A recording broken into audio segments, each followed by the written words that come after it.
What an orderly debate. You both have said Vladimir Putin is a better Gentlemen, we're going to leader get to than the Russia president. in just a moment, but I do want to get back to the question. Elaine, thank you. Thank you, Senator. These guys have praised Vladimir Putin as a great leader. How can they defend Senator? We do have that coming up here. But in the meantime, the questions were about your running mates. About the business thing. I do want to come back on this. He's going to release his tax returns and the audit Social Security. Richard Nixon released tax returns when he was under audit. Raise your taxes. If you can't meet the Nixon standard, the people at home cannot understand either one of you when you speak over each other. The director of the FBI, or Homeland Security, said we can't know for certain who these people are coming from Syria. We can. And when we don't let them know, we don't let them in. She had a Clinton Foundation accepting contributions from foreign governments. You are Donald Trump's apprentice. Let me talk about this Senator, issue I think I'm still on my time. Well, isn't this a discussion? So what is up with Tim Kaine anyway? Is his middle name Coe? Hat tip to Howard Dean on that one. Let's share another line. I was in Washington, D.C. on 9/11. I saw the clouds of smoke rise from the Pentagon. I was in Virginia, where the Pentagon's located. I know you were. That's small potatoes compared to Hillary Clinton calling half of Donald Trump's supporters a basket of deplorables. Hillary Clinton said something on the campaign trail, and the very next day she said, you know what, I shouldn't have said that. She said she shouldn't have said half. Governor, this is Senator Kaine's 2 minutes, please. Yeah, that's right. So now we're even. Yeah, now we're even. Now, if you want to see who lost the debate, find out who's whining most about it. But last night's different. Pence clearly won, despite moderator bias. Elaine Keano lost control, which happens when you only corral one cat, and that one cat is more amped than Pete Townshend's Gibson. The debate turned into an airline counter after the flights are canceled. And there's that one guy, Johnny Eyebrows, mugging his elastic face to get the attention of the ticket agent. The debate was hard to follow. Abrupt right turns, left turns, heavy braking. It was like watching a squirrel take a driving test. Still, Pence rose above it like a tugboat among churn. He turned into a fifth animatronic head destined for Mount Rushmore. Stony, but stoic. Pence looked like a president. Kaine looked like your band teacher. So oddly enough, the chaos actually helped Pence, for his reactions reflected truth lost in the chaos of 2016. Experience doesn't just mean establishment. It can also mean cool competence. Last, the debate contrasted two belief systems. If a Martian saw those two men last night, how could it not guess which one is conservative? It's the one who conserves, the calm leader gently swatting away a caustic fly. And you got to admit, Pence has great eyesight. 2020. All right, Eric, what did you make of the debate overall in terms of, like, the moderator and the structure? You know, I like the moderator. I thought she got a lot of topics in, a lot of substance, a lot of policy questions were asked. I know there was a lot of, there's a lot of analysis on how many times she asked Pence a hard question versus Kaine. But what I liked about it was it showed who Tim Kaine was. Right. I had no idea. First of all, I pushed back a little bit when Donald Trump picked Mike Pence. And now I look at it and go, wow, what a brilliant pick that was. Because those two sat there, they went mano a mano, which means hand to hand, not man to man, but mano a mano. I just learned that now. And Pence was measured. He was respectful, intelligent, confident, whereas Kaine, condescending, interrupting, coarse. He was abrasive. And I just thought of the American people, if you're sitting there wondering if the top of the ticket goes down for whatever reason, is incapacitated, which one of these two guys do you want? And there's no question, Pence trounced Kaine. Kimberly, there was a lot of crosstalk, which never happens on cable news or on panel shows. I don't know what you're talking about. What? I don't know either. What could she have done to improve that? It seemed like it went off the rails a little bit. Yeah, I think she could have controlled it, to be honest with you. Obviously, he had an agenda to interrupt as many times as possible, so he gets a gold medal for the most interruptions in, the quick time frame of the debate. But I think she had to set those rules straight up from the beginning. Listen, I'm not going to tell you again. Please don't interrupt. Let's respect, both sides' time to speak. Something to that effect. Or I saw Megyn Kelly said she would have given the hand at the first. That's the signal, international sign for stop, and then try and take control from there. But, I think overall she did a good job. That wasn't so great, but it was more to the fault of Tim Kaine for not being professional and for interrupting all the time. He really just did himself a disservice. I mean, if Hillary wins the presidency, people are going to be like praying, lighting candles. Hillary, stay healthy, because this guy just seemed to me to not be presidential. I liked him more before I listened to him in that debate last night. And I don't know if that was the advice that he was getting from the Clinton campaign, from, Robbie Mook, or what, because he seemed to say, oh, he won because he interrupted the most and he didn't let, Pence get his words out. Pence, to me, seemed calm. He seemed informed. He was prepared. He was presidential. And he thought, well, actually, very good pick by Donald Trump. And Dana, I heard you say something last night right after the debate, talking about a lot of people were thinking, is Pence going to run? Was he going to be at the top of the ticket? I mean, he really, I think, proved himself to be a good choice for those that were supporters of his to begin with, that would have liked to see him on a ticket at the top. Yeah, I was saying that back before there were 17 candidates in 2015, and people mused for the couple of years before the announcement of who was going to run, people on the conservative side would say, well, Mike Pence should definitely be in the mix of that. And then when he decided not to run as a presidential candidate, I think there was a lot of disappointment. I thought the debate was so rushed in the first 20 minutes. I was like, whoa, what in the world? And then it calmed down so much after that I kept finding myself going, wait, what did they just say about Social Security? Because there was a lot more that could have been teased out from that. I do think she missed some opportunities for some follow-up questions, or they did for each other. Right. Especially on some of the things, like, for example, I think Mike Pence did an excellent job, but one of the things he did was totally dodge some of the questions and the points that Kaine was making, or that Quijano made about, well, what about when Donald Trump said X or Y? And he was like, oh, he just blew right past that. Great style points, but I do think that in some ways that was probably a little bit disconcerting for some people. But for conservatives watching it, Mike Pence was a champion last night. Juan, I thought the problem was that Elaine Quijano kept sticking to a script. Yes. When the chaos, like they'd go in some different argument, and then she would go, no, we have to talk about. Yeah, we have to talk about this. That didn't help. But also, I think Kaine didn't help her either.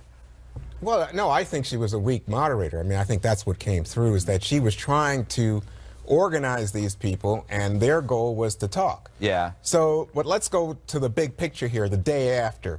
The day after, what I hear from Republicans is, wow, what a relief. After that terrible week with Trump's disastrous debate performance, Miss Universe, the tax story, boy, Pence really held his own. We don't have any problem with what Mike Pence did. And we can even argue, because the polls show it, Frank Luntz's group, CNN Instant Poll, that what you get was Pence being the more likable candidate, his numbers, his favorability numbers inching up, while you saw Keynes go down. The key, I think, Greg, is that Pence exceeded expectations in terms of his performance, and especially so for Republicans, who some of whom say to me today, they even feel like, it's buyer's remorse. I think we hear a little bit around the table like, gee, maybe he should have been the candidate, right? No. Oh, yeah, I hear that. I felt, when I saw Pence up there, I thought, that guy, he's president. But like a conservative. Yeah, he's more conservative. More conservative, right. Possibly, maybe even more presidential. Way more he's presidential. Not going to bring out the type of crowds and the vote and the enthusiasm that Donald Trump does. I mean, we don't know that. If you started with a Mike Pence in the field of 17, are you sure that Mike Pence is the last man standing in the field? I don't have any. And that's the rub. Obviously not. Universe. But here's my point that struck me last night. I was watching the debate with Miss Dana Perino, and to my brain, we had a blast. I was thinking, hey, you know what? This guy, Pence, is throwing Trump under the bus time and time again. And so the prosecutorial mode that Tim Kaine employed, which is, hey, he called women dogs. He said that Mexicans are rapists. He said that Putin's a great guy. And Kaine kept coming back to this. And you never saw Mike Pence. He never owned it. Respond and defend Donald Trump. But I think part of the reason was Kaine had piled them so many of them, and he was also so irritating. Yeah. He was just irritating, and his constant eye contact. I have to defend the moderator. When Pence would talk, Kaine would just look right at the moderator and go like this. Didn't he wink at her one time? Yeah, it was like he was constantly deflecting her so that she had to go to him whenever. She's an exceedingly nice person. Yes. And a gentle person. Probably. And she's a mom. And in some ways, maybe she could have said, "Oi, stop it." Yeah. None of you. But She did a squirt going bottle into at the them. debate, going in, she said she had nine topics, 9 buckets that she wanted to get to, 90 minutes, with a 2-minute response from each. I'm looking at it going, that's very, very aggressive to be able to get that. She wanted to Especially do what as Lester you point out, didn't do. What Greg points out, that Tim Kaine never really answered what he was asked. He just took a shot and turned it to a Trump dig. Do you think instead they of should have had the answering buzzer? question. Like in the primary honestly, debates? I love that debate. I thought it was great. They both went at it. She thought it didn't was really good. She didn't fact check. You know what? And I think for once, I thought that was great. Let the candidates duke it out. If someone says something they don't agree with or think is wrong, then point it out. I like that format. So better. this is what bothered me. So I'm watching it, and because I now today understand that stylistically it was a huge win for Mike Pence, that he looked calm, he wasn't interrupting. But as I was watching, Eric, what I saw was that when the issue was brought up about Vladimir Putin, here's Mike Pence. That guy's a bully. Yeah. That guy's I'm thinking, well, wait a minute. That's not what Donald Trump says. So what we talked about yesterday, is this debate about defending the boss, or is this debate to find out who these two guys are in the event the boss is incapacitated? Well, when Mike Pence, when Tim Kaine says, Donald Trump says we're going to punish women who have abortions, he says, oh, no. And I'm thinking, but that's exactly what he said. Or when, in fact, Mike Pence himself said Vladimir Putin's a better leader than Barack Obama. You know what? Unbelievable. Mike Pence says, no, I didn't say it. I'm thinking to myself, where's the fact checker? What's going on here? Well, the fact checker are the people sitting at home, like all of us, that can make a decision and be informed and say that was stated before or it wasn't. I mean, I think she tried to get through a long list of subjects. One of the criticisms of the presidential debate was that Lester Holt didn't get to enough. We're like, wait, what about Obamacare? What about that? We brought up all these issues. What about choice? All of that Alicia didn't get through. which wasn't even a question from Lester Holt. But also, can I just, we don't have time. I just want to go to the sound on tape, which is, it shows that Quijano asked a number of questions to Pence, but not that many to Kaine. Governor, with all due respect, the question was about whether it seems fair to you that Mr. Trump said he brilliantly used the laws to pay as little tax as legally possible. So, Governor, how would these millions of undocumented immigrants leave? Would they be forcibly removed? Elaine, I want to tell you about our plan. Homegrown terror. And so, but you asked the trustworthy question at the very beginning. The reason the American people don't trust Hillary Clinton is because they are looking at the pay-to-play politics that she operated with the Clinton Foundation through a private server while she's Secretary of State. Senator, we would know a lot more about it if Hillary Clinton would just turn over the 33,000 emails that she refused to turn over that were in her private server. We'd have a much better picture of what the Clinton Foundation was doing. Senator Kaine. So he brought up some very important topics, but she had to get back onto the thing, so she goes hard on Pence, soft on Kaine. That's what I saw. Well, that was the general consensus. But, you know, she was trying to keep her composure. And I have to tell you, I'm so impressed with Mike Pence, the ability to stay focused, stayed on message. He was able to, he didn't get mired in all the specific, oh, Trump said this, and this, because then he'd be there all night trying to go through the laundry list that he was saying. It was more about Kaine putting that hit in, that rapid fire. But he wasn't certainly defending Hillary Clinton. I didn't hear anything about I think that's exactly what he did, and that's what he hit Trump. No, but I'm saying the instant poll today said that Kaine did a better job of defending Clinton because than you know Pence why? did of defending Trump. Because Pence didn't take the tack that I'm going to attack Hillary Clinton.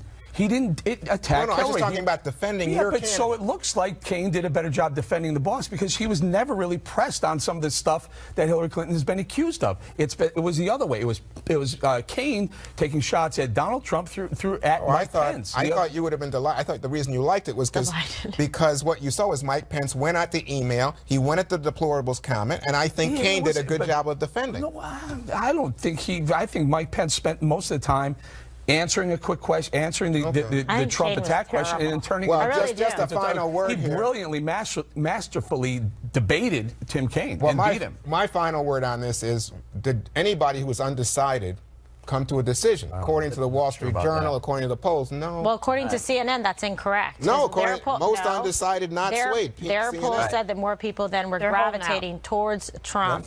after that debate and listening to Kaine and Pence. I'm talking right over you, just like they did. Just do it. Yes. All right. Still to come. Trump and Clinton's thoughts on last night's debate. That'll be fun. Plus, the latest on the path of Hurricane Matthew. The East Coast is on high alert, bracing for the massive storm that's killed at least 11 in the Caribbean. A live update from the Fox Weather Center ahead. And back now to last night's vice presidential debate. It started off with a handshake, but quickly got ugly. Here's more from the dramatic Kaine-Pence showdown. The campaign of Hillary Clinton and Tim Kaine has been an avalanche of insults. Do you want your hired president in Hillary Clinton, or do you want your fired president in Donald Trump? He loves dictators. He's got kind of a personal Mount Rushmore. Vladimir Putin, Kim Jong-un, Muammar Gaddafi, and Saddam Hussein. And last, if your son or my son handled classified information the way Hillary Clinton did, they'd be court-martialed. That is absolutely false, and you know that. Absolutely and you know true. that, Governor. It's absolutely true. Some fool or maniac could trigger a catastrophic event. And I think that's who Governor Pence's running mate is, exactly who President Reagan warned us about. Senator, that was even beneath you and Hillary Clinton, and that's pretty low. How low can you go? So who won last night's face-off? Shockingly, the mainstream media even says Pence. We had a little debate last night. I was humbled and honored to be there. Donald Trump called me late last night from Nevada to congratulate me on the debate. That really meant the world to me. It truly did. Some people think I won. I'll leave that to others. You know, what I can tell you is from where I sat, Donald Trump won the debate. Donald Trump's vision to make America great again won the debate. I think, look, even honest Democrats would say Tim Kaine had some good moments, but not his best night. But I think Pence won on the stage. And there you have it. That was like a bonus round. We gave you 2 sound on tapes for the price of 1.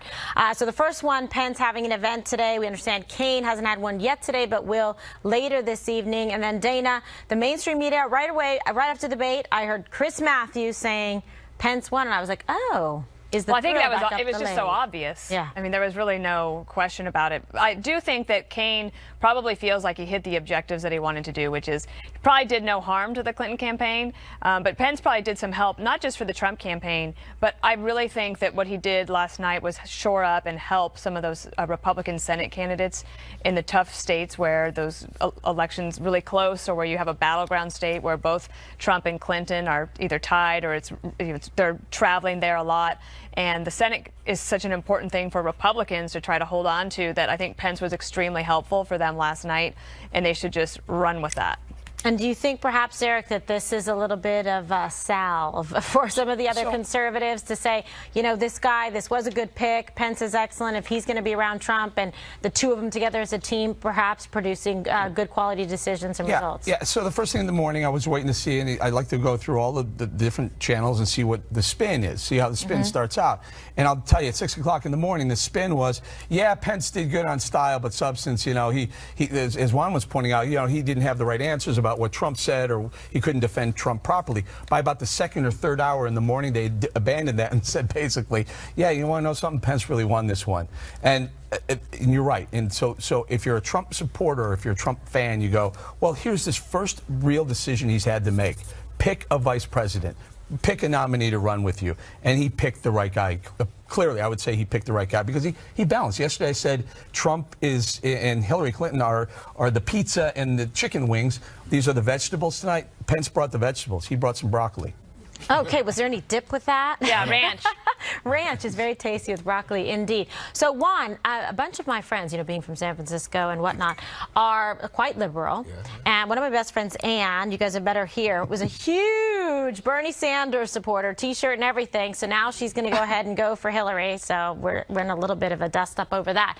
But she was writing me, and she's like, wow, this guy Pence, you know, even though he's very pro-life, all of that, she said, he does it in a way that is non-threatening, that's quite likable. And she said, this guy could be a contender if Hillary wins, you know, in 2020. People found him to be very likable, and also clearly thought that he won the debate. Well, I don't know about clearly. I think the people think he won the debate, and as the day has gone on, as Eric said, I think it's become conventional wisdom. By the way, on the point that, is her name Ann? Mm-hmm. So on the point that Ann made, I must tell you, the people were saying today that the big winner in this debate may be Mike Pence for 2020. That suddenly he's in the conversation, if Trump doesn't win the presidency, right? I said that in my mono. Is that right? Okay. Well, there we go. If you hear from Greg Gutfeld, someone this take morning it to the said bank. The big loser was Ted Cruz. For that exact point. Right. And that was her next statement on the text. But I want to say the Ted one Cruz thing. is crying somewhere in the corner after but that. here's the Clinton camp. Yeah. So the Clinton camp, which is Ann's, Ann said she's going to vote for Clinton. But here's what the Clinton camp is saying today. We liked what Tim Kaine did because they were aiming, not maybe to Ann, if Ann is already voting for them, but to white Republican suburban women. And they want that message about all the nasty things, the dogs, the nasty women that Trump has said. They want it repeated. They want it out there, and they may be making ads.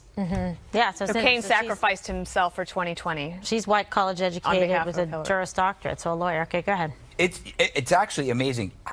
Have you heard from anybody who thought Kaine won? Has anybody? Yes, Robbie Moore. He's obviously insane, unbalanced. He needs to see somebody right away. Because when you lose Chris Matthews, there's no one left. But I think the important thing when we talk about Pence is that he's stoic. And we are living in emotional times. There's a lot of hate and divisiveness and stuff. And it was refreshing to see something calm and reassuring. And look, he disagrees with Trump on free trade, on immigration, on a number of things. So will Trump listen to him, A? Will Pence have influence? Will he be like a Dick Cheney, or will he be like Joe Biden? Joe Biden, and wear sunglasses in Funny or Die videos. And we don't know. Night swims. Well, I have to say this: the thriller in vanilla. Sometimes vanilla is just right. What did Trump and Clinton think of their running mates' performances last night? Their reactions next. Stay with us. All right, welcome back to the Five. So, what did the presidential rivals think of the last night's VP Smackdown? Here was Trump earlier. Mike Pence did an incredible job, and I'm getting a lot of credit because that's really my first so-called choice. That was my first hire, as we would say in Las Vegas. And I'll tell you, he's a good one. He was phenomenal. He was cool. He was smart. He was, you just take a look at him. He was meant to be doing what he's doing, and we are very, very proud of Governor Mike Pence. Thank you, Mike Pence. I'd argue that Mike had the single most decisive victory in the history of vice presidential debates. Well, Hillary's off the trail, but she did raise her running mate's performance with 2 thumbs up while getting on her plane earlier, and she posted on Twitter last night, "Lucky to have a partner like Tim Kaine who stood up for our shared vision tonight instead of trying to deny it." Now, Dana, I'm curious, if Kaine had done very well and Pence didn't do so well, would Hillary be out there? Would she find some event to do to get out there and take I don't victory know. lap? I think that in some ways they might have just let it sit and let him have his moment. I think that she's very serious about debate prep and understand that that's where she is today in Washington, D.C.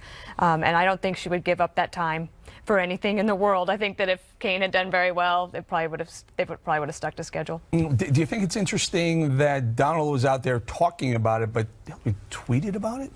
Yeah, well, look, I think that he's going to get out. I like that he's out there saying that, Pence did a great job, that Pence is awesome. He wasn't just saying, he's awesome. So that was nice. And I thought it was supportive. And I think that they have a nice relationship. And so far, we haven't heard anything to the contrary. So I think that was very positive for him, showed that they're a good team. So maybe that was good for people. In terms of Hillary, I think she's probably thinking, yep, told you I was awesome and I should be the top of the ticket. And not Tim Kaine. So we reported inner silent thoughts. We reported that Hillary's in D.C. prepping already. This is for Thursday. Can you over prep for this? I don't know. I'm always for preparation because the more you prepare, the less you have, the less you screw up because you always have something in your brain. If you're not thinking of anything, you have something to pluck off that thought tree. However, I have to talk about her tweet. Hillary tweeted, "Lucky to have a partner who stood up for a shared vision instead of denying it." That was such a jab at Bill Clinton. A guy who's just totally undermined her all week. I get it. Yeah, we're going to talk about that. Let's save that one. There's a couple meanings to that, actually. Your thoughts on the candidates' handling of their VP performances? Oh, well, I think Hillary Clinton hit it right on the target when she said that Tim Kaine stood up for their vision. And I don't think, that's why when I was watching, I said, hey, why doesn't Pence defend Trump? But here's the thing, I think my takeaway is that Trump can learn from Mike Pence. So we go into Sunday night, and I think the restraint, I think the tenor, because remember, everybody at the table says stylistically, Mike Pence hit it right. He didn't look agitated. He didn't look temperamentally. He looked even keel, right, Eric? So I think that's the big thing. I think the second thing that I would say is, you know, if you're thinking about tweeting during the debate, which is what he did, Trump did, let's get away from that whole milieu. You know, I mean, actually, last night he was complimentary of us, Fox News. He said he's going to watch Fox News. We give him an even shot. He then got into a little thing with Megyn Kelly about Kellyanne Conway. He said, because Megyn said Kellyanne Conway is going to be there to keep control of those tweets. And apparently Kellyanne was in Virginia, Trump was in Nevada. So I just stay away from that whole way of thinking, and I think he would do better. So you guys think he's going to pivot to a more pensive debate style? I think he should. I think it's possible to combine it. Why can't you combine it? Like, okay, Kaine went full Trump, but he couldn't do it, and he tried to be the smart ass and talk like a tweet. It doesn't work. Why not? What's wrong with just like taking two sides, the yin and yang, Pence and Trump, and pushing it together and mushing it into one super Pence Trump? And it didn't. Didn't Joe Biden kind of pull the same kind of thing that Kaine did, but it came over a lot better? Didn't it go over better against Ryan? Biden has a certain style, right? Some people, you know, charisma is like you have it or you don't, and it exists. Tell me about it. We started out with the we're talking about preparation. So Governor Pence prepped a lot. He had Governor Scott Walker as his debating partner, who walked him through, you know, put him through his paces over and over again, and it really paid off. The other thing that stylistically that happened. Thank you. I know my sports sometimes. That is sports, right? Yes. Okay. The other thing is, so we started off with this in your monologue. We showed the montage of all the interrupting from Kaine, and you know, there's Kellyanne Conway and others were tweeting this morning. Kaine interrupted Pence 71 times. Like, okay, but Trump interrupted Clinton 52 times during the presidential debate. So you can learn from two things: go ahead and prep, which we understand how Trump's going to do some more of that this week, and just hold on to your thoughts for a second, let her finish, and then go after it. Because as we've shown in both of these debates, manners still matter. Believe it or not. And we used to interrupt each other on this show all the time, and now it's... Yeah, really? Never do it. I understand exactly what you mean. Dave never interrupts anyone. Yes, no. Yes, I do. A nice shout out to Scott Walker, because by the way, it's true. There was a little bit of behind the scenes there that he prepared him well. I think good job. All right. Yeah. Here we go. An update on Hurricane Matthew when we return. It's a very serious, life-threatening storm that's already killed nearly a dozen people in the Caribbean, and it could strike America as soon as tomorrow. So please stay tuned for the latest on its path. That's coming up next. This is a Fox News weather alert. Oh my God, that was weird. Hurricane Matthew is moving closer to the U.S., leaving behind a deadly path of destruction across the Caribbean. Large-scale evacuations now underway in parts of Florida and South Carolina, bracing for the powerful Category 3 storm that could strike as soon as tomorrow. Rick Reichmuth is in the Fox Extreme Weather Center with the latest. Rick. Hey, Dana. Right now over the Bahamas, still a Category 3, 120-mile-an-hour storm.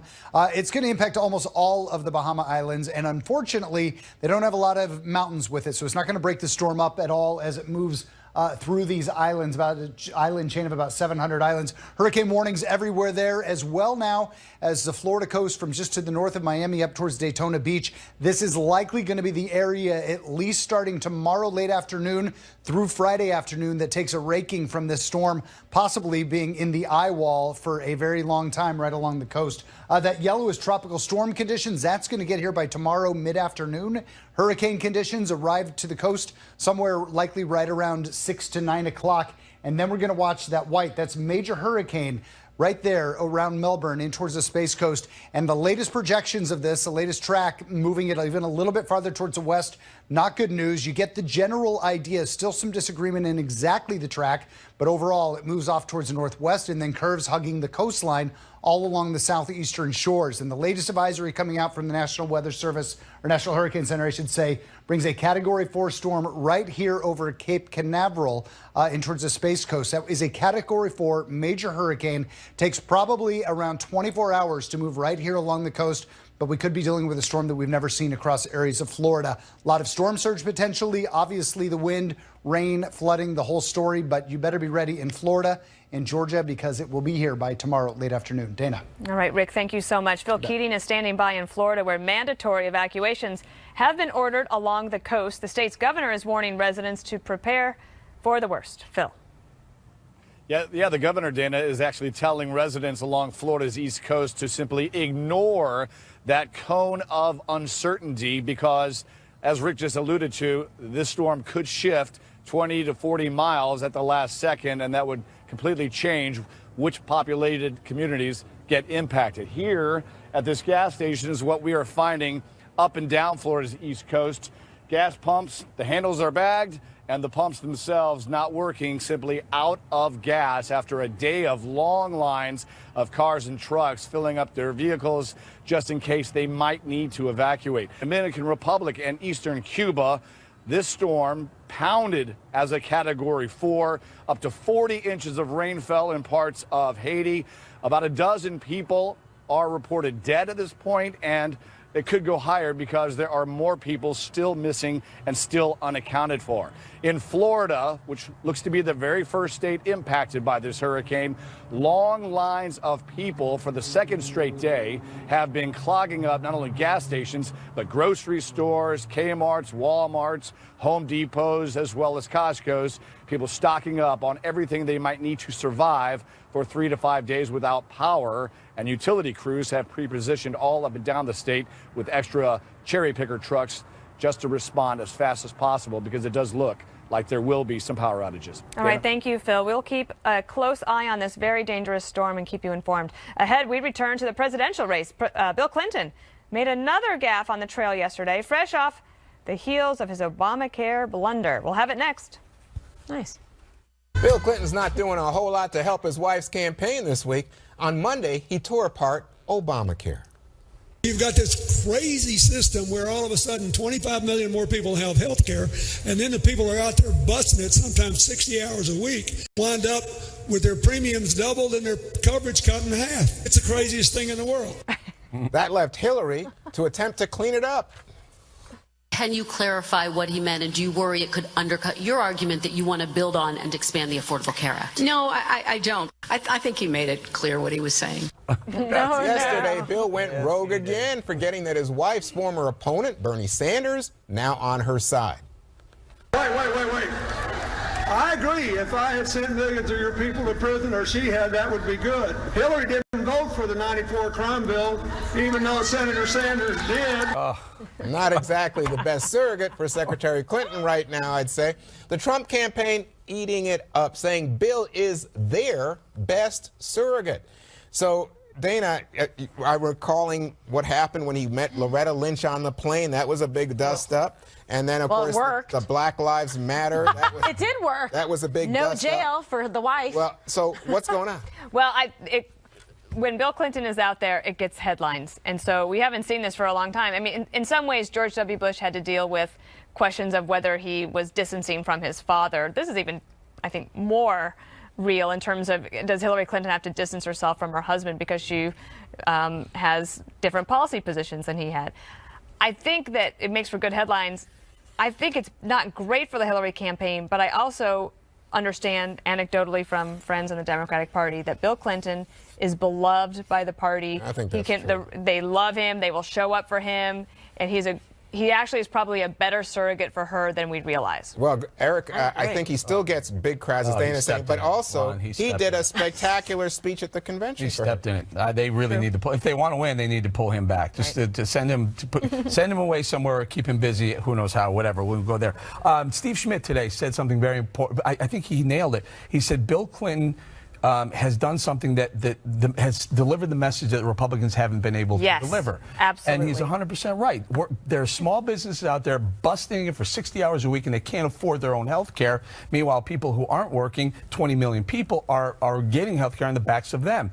That's important to note. And if the Republicans are right and Trump's campaign is smart, they'll seize on that, make the ads about that, and talk about that a lot come Sunday night. Well, and Kimberly, do you think it's fair?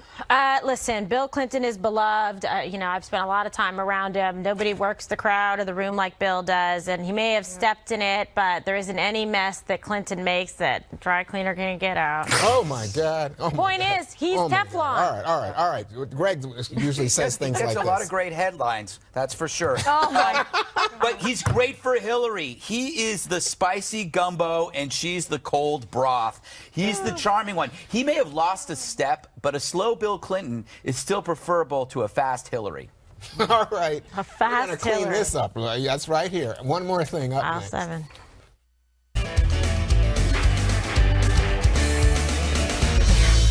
Time for one more thing. Kimberly. All right, so this is probably interesting to everyone at the table and those of you at home. The first trailer has been released for Patriots Day. Have you heard about this? This is an upcoming movie about the Boston Marathon bombing. So it's getting a little bit of a creative license here in Hollywood. It's directed by Peter Berg, who's a very good director. Movie stars Mark Wahlberg as a police officer racing against the clock to hunt down the bombers before they strike again. So it's getting some good buzz about it, and it also stars Kevin Bacon and John Goodman, and Peter Berg and Wahlberg worked together on Lone Survivor, one of my favorite movies, with our friend Marcus Luttrell, that I was at a special screening with them. Dana.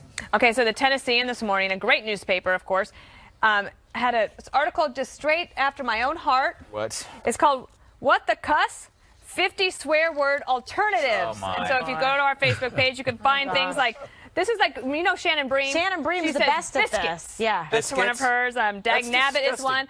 Son of a Monkey, I'd never heard. Holy Cow, of course, we all know. There's 50 of them. So if you have a problem with swear words or you want to teach your children alternatives, they each have my favorite, HE double hockey sticks. Swearing is healthy. Imagine what humans did before swearing. They stabbed each other.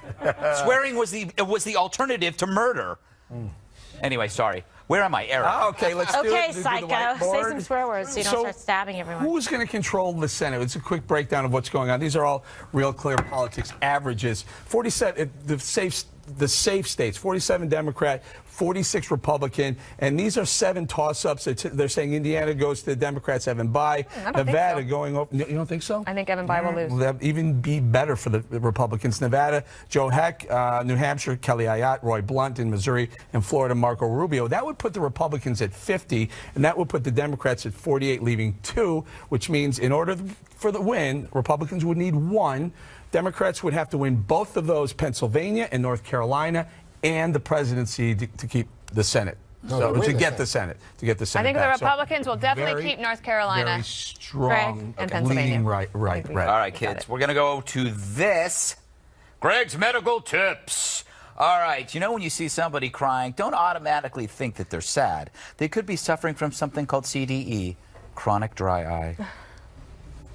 Dana Perino, are you feeling emotional this evening? I noticed the tear, just a single tear rolling down your face. I have chronic dry eye, and it's horrible. It's horrible. It's horrible. 35 million people have it.